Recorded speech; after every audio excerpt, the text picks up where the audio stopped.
सुप्रभात बच्चों।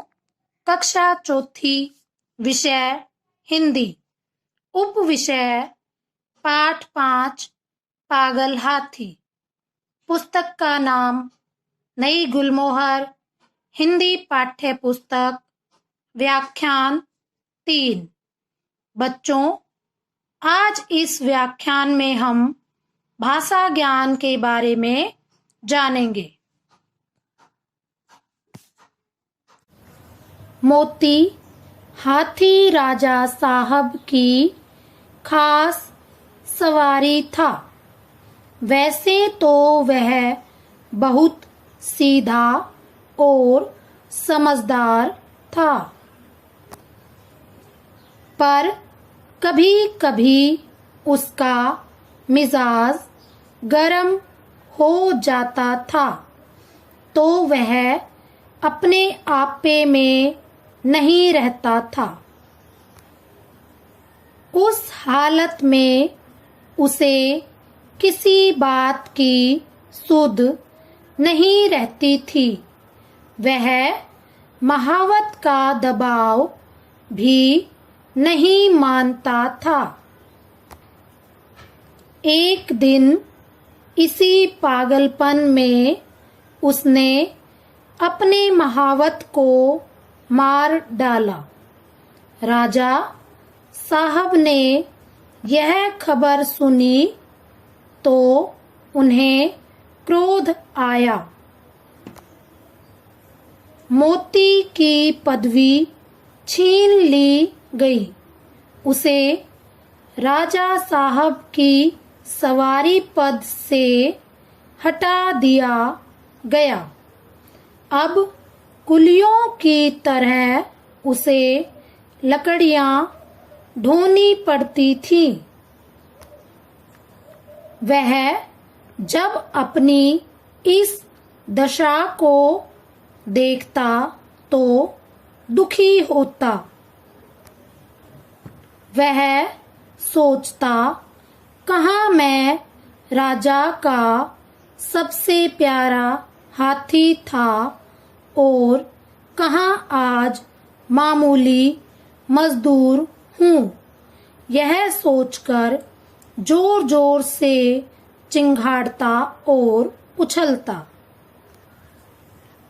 आखिर एक दिन उसे इतना जोश आया कि उसने लोहे की जंजीर तोड़ दी और जंगल की ओर भागा।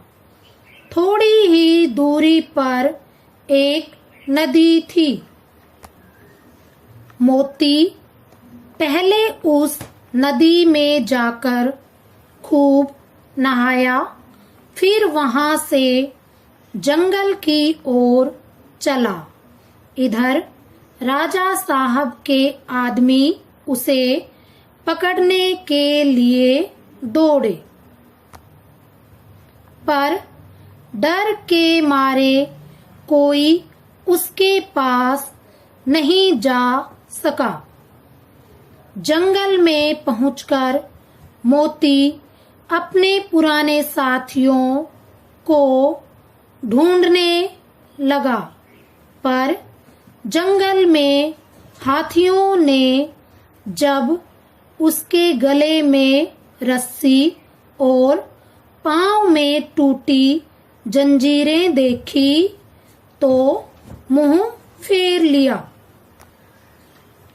वह भागता हुआ वापस महल की ओर चल पड़ा। वह रास्ते में ही था कि उसने देखा राजा साहब शिकारियों के साथ घोड़े पर चले आ रहे हैं। वह फौरन एक बड़ी चट्टान की आड़ में छिप गया। धूप बहुत तेज थी। राजा साहब जरा दम लेने के लिए घोड़े से उतरे। अचानक मोती चट्टान की आड़ से निकल पड़ा और चिंघाड़ता हुआ राजा साहब की ओर दौड़ा। राजा साहब घबरा कर भागे और एक छोटी सी झोंपड़ी में घुस गए। कुछ देर बाद मोती भी वहां पहुंच गया। उसने राजा साहब को झोंपड़ी में घुसते हुए देख लिया था। पहले तो उसने अपनी सूंड से ऊपर का छप्पर गिरा दिया, फिर उसे पैरों से रौंदकर चूर चूर कर दिया। अंदर राजा साहब का डर के मारे बुरा हाल था। जान बचने की कोई आशा नहीं थी। आखिर जब कुछ न सूझा तो वे जान पर खेलकर पीछे दीवार पर चढ़ गए और दूसरी ओर कूदकर भाग निकले। महल लौटकर राजा साहब ने ढिंढोरा पिटवा दिया कि जो आदमी मोती को जिंदा पकड़कर लाएगा उसे 1000 रुपए इनाम में दिए जाएंगे। कई आदमी इनाम के लालच में उसे पकड़ने जंगल में गए, मगर उनमें से एक भी वापस नहीं लौटा। मोती के महावत का एक बेटा था। उसका नाम मुरली था। अभी वह कुल 8 वर्ष का था। इसलिए राजा साहब दया करके उसे और उसकी माँ को खाने पीने पहनने आदि के लिए कुछ खर्चा दिया करते थे। मुरली था तो बालक, किंतु हिम्मत का बड़ा धनी था। वह कमर कसकर मोती को पकड़कर लाने के लिए तैयार हो गया। मुरली जंगल में जाकर एक ऊंचे पेड़ पर चढ़कर बैठ गया। वहां से इधर उधर नजरें दौड़ाकर मोती को देखने लगा। मुरली ने देखा कि मोती सिर झुकाए उसी पेड़ की ओर चला आ रहा है। जैसे ही मोती पेड़ के नीचे आया, मुरली ने पेड़ के ऊपर से पुकारा, मोती। मोती मुरली को देखते ही पहचान गया। यह वही मुरली था जिसे वह अपनी सूंड से उठाकर मस्तक पर बैठा लेता था। मैंने ही इसके पिता को मार डाला था। ऐसा सोचकर उसे बालक पर दया आ गई। वह खुश होकर सूंड हिलाने लगा। मुरली फिर पेड़ से नीचे उतरा और उसकी सूंड पर थपकियां देने लगा। फिर उसने बैठने का इशारा किया। मोती बैठा नहीं। उसने मुरली को अपनी सूंड से उठाकर पहले की ही तरह अपने मस्तक पर बैठा लिया और राजमहल की ओर चल दिया। मुरली जब मोती को लिए हुए राजमहल के द्वार पर पहुंचा तो सबने दांतों तले उंगली दबा ली। मुरली ने चिल्लाकर कहा, डरो नहीं, मोती बिल्कुल सीधा हो गया है। अब यह किसी को नहीं मारेगा। राजा साहब ने मुरली को 1000 रुपए का इनाम दिया। राजा साहब ने उसे अपना खास महावत भी बना लिया। मोती फिर से राजा साहब का सबसे प्यारा हाथी बन गया। भाषा ज्ञान नंबर 1, प्रत्येक शब्द के लिए दो दो पर्यायवाची शब्द लिखिए। क हाथी, गज हस्ती, ख राजा, नृप नरेश, ग जंगल, कानन वन, घ नदी, सरिता तटीनी, अंग पांव, पैर पद, च रास्ता, पथ मार्ग, छ आदमी, नर मानव, ज सूरज, सूर्य, दिनकर। एक बार पुनः पर्यायवाची शब्दों को दोहराते हैं। क हाथी, गज हस्ती, ख राजा, नृप नरेश, ग जंगल, कानन वन, घ नदी, सरिता तटीनी, अंग पांव, पैर पद, च रास्ता, पथ मार्ग, छ आदमी, नर मानव, ज सूरज, सूर्य, दिनकर। नंबर 2, निम्नलिखित वाक्यांशों के लिए एक शब्द लिखिए। क सिर पर बोझ ढोने वाला। वाक्यांश के लिए एक शब्द है कुली। ख घास फूस से बना घर क्या कहलाता है? झोपड़ी। ग हाथी चलाने वाला। हाथी चलाने वाला क्या कहलाता है? महावत। घ राजा का महल। राजा का महल वाक्यांश के लिए एक शब्द है राजमहल। नंबर 3, दिए गए वाक्यों में आए रंगीन शब्दों के संज्ञा भेद लिखिए। क मोती हाथी राजा साहब की खास सवारी था। तो बच्चों, रंगीन शब्द है मोती।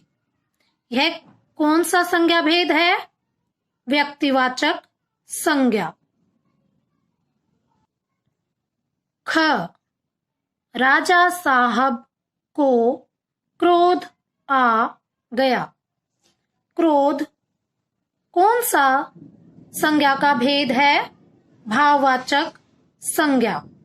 ग उसे लकड़ियां ढोनी पड़ती थी।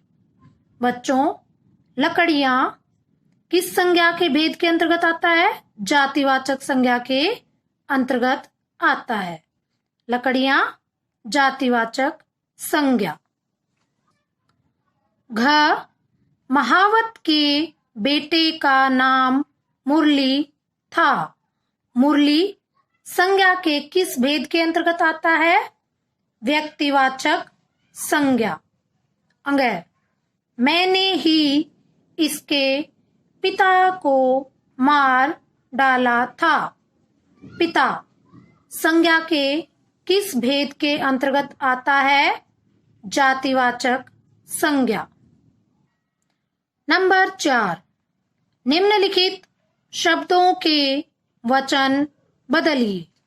क, लकड़ी, लकड़ियां। ख, चट्टाने, चट्टान। ग, झोपड़ियां, झोपड़ी। घ, रुपया, रुपये। अंग, उंगली, उंगलियां। च, घोड़े, घोड़ा।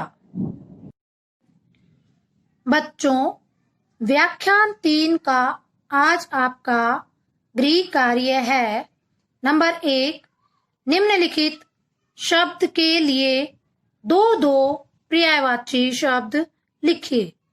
जंगल, राजा। इनके दो पर्यायवाची शब्द आपको लिखने हैं। इसी प्रकार आदमी, सूरज। इनके भी दो पर्यायवाची शब्द आपको लिखने हैं। नंबर 2, निम्नलिखित वाक्यांशों के लिए एक शब्द लिखिए। यहाँ पर वाक्यांश दिया हुआ है, इसके लिए एक शब्द आपको लिखना है। यहाँ पर भी आपको वाक्यांश दिए हुए हैं, इनके लिए एक शब्द आपको लिखने हैं। नंबर 3, निम्नलिखित शब्दों के वचन बदलिए। यहाँ पर आपको कुछ शब्द दिए हुए हैं, वचन बदलकर आपको लिखने हैं। नंबर 4, दिए गए वाक्यांशों में आए रंगीन शब्दों के संज्ञा भेद लिखिए।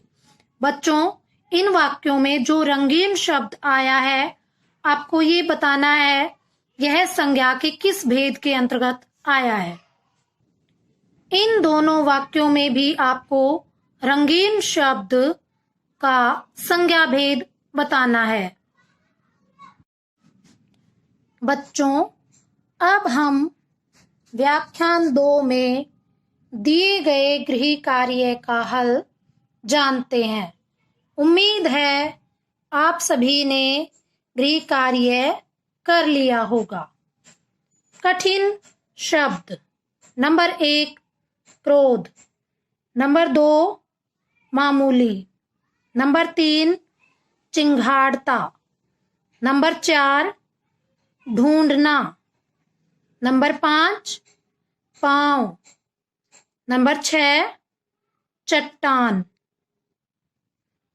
नंबर 7, सूंड। नंबर 8, रोंदना। नंबर 9, उंगली। नंबर 10, रुपये। अब हम गृह कार्य में दिए गए शब्दों के अर्थ जानेंगे। नंबर 1, खास। इसका अर्थ है विशेष। नंबर 2, सवारी। इसका अर्थ है वह चीज जिस पर सवार हुआ जा सके।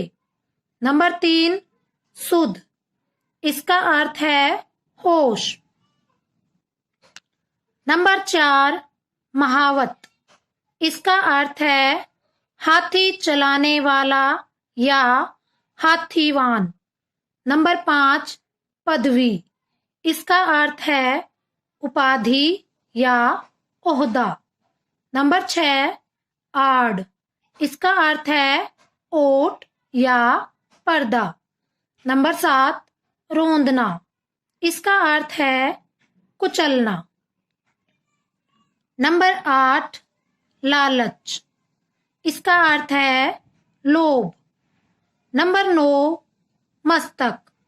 इसका अर्थ है माथा या आगे का सिर। नंबर 10, थपकी।